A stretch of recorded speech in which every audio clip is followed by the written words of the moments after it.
Hi, this is Colorful Foresight where we intuitively connect from within. And it's woo woo time where we connect our woo woo into our mundane living. Hi, this is Sylvia, Colorful Foresight where we intuitively connect from within. So today we have Debra Diana. How are you doing, Debra? I'm doing great. It's so nice to speak to you, Sylvia. Well, yes, I'm Debra Diana. I've known Sylvia a very long time. I'm actually a life coach, a meditation facilitator, and a professional in the higher education field. So just wanted to share a little bit so you knew a little bit about who I am. Well, one thing I know about you is intuition comes in so many different ways. Sometimes people feel, sometimes, people hear, sometimes they see. But for you, I noticed it's always been your gut.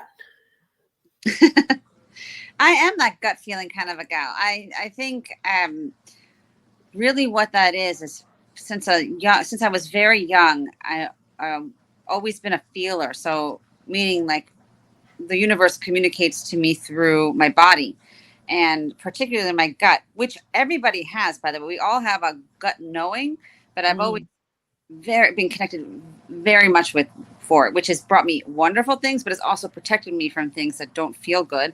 And I think that when myself or anyone learns to connect with their body, it's an entire intelligence system that speaks to you. And so the gut is honestly connected to our soul. It's like a place that supports us to feel into what resonates with us holistically and what does not.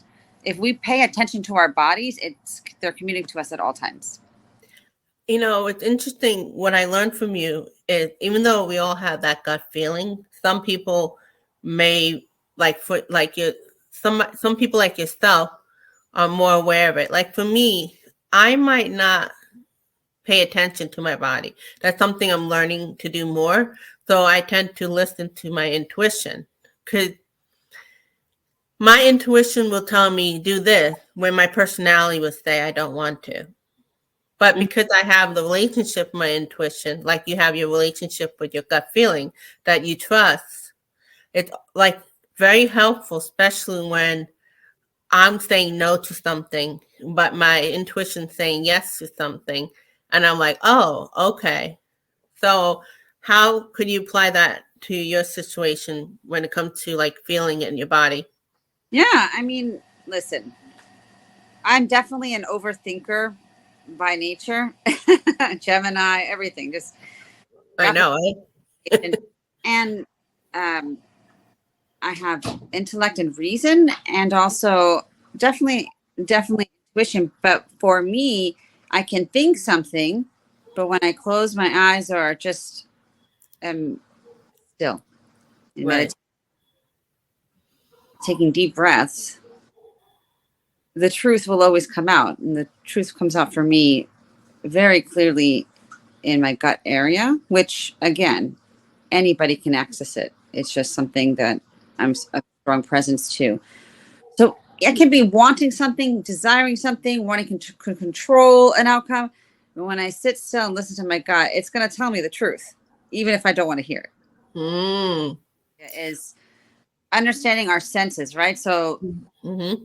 as human beings have been taught that we have five senses: taste, touch, smell, hearing, and feeling, right? Those touch, right? No, you But got it. we have a sixth sense, which is not. It's of a. I don't know if it's of another dimension, however, but it's source. It's not a tangibility, and that's what it is. It's this untangible essence that's connected to source. It's connected to a higher presence. We can call it the universe. We can call it the solar system. We can call it God sense. Like that's what it is. It's a sixth sense. And that's actually what the gut is. That's what your intuition is, Sylvia. Maybe we cultivate it differently, but it's this almost like a plug into the next level source. That's our sixth sense. Absolutely. I know. It's like awesome. My gut as my sixth sense.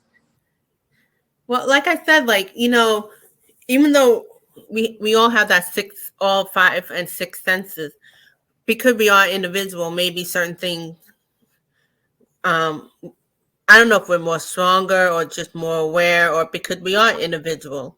So I always learn from you when you talk about the gut feeling, because maybe I'm not, as I said earlier, may not be exactly in touch with my body.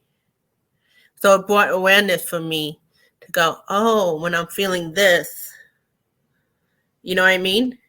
Tell Because me. some people, Deborah, some people hear, they may not, they, like you said, everybody has it, but this, they're used to hearing. It's called clairaudient or they're clairvoyant.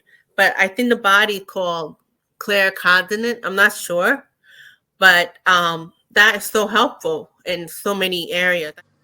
And I would say that, in my personal life, I may be more inclined to listen deeply.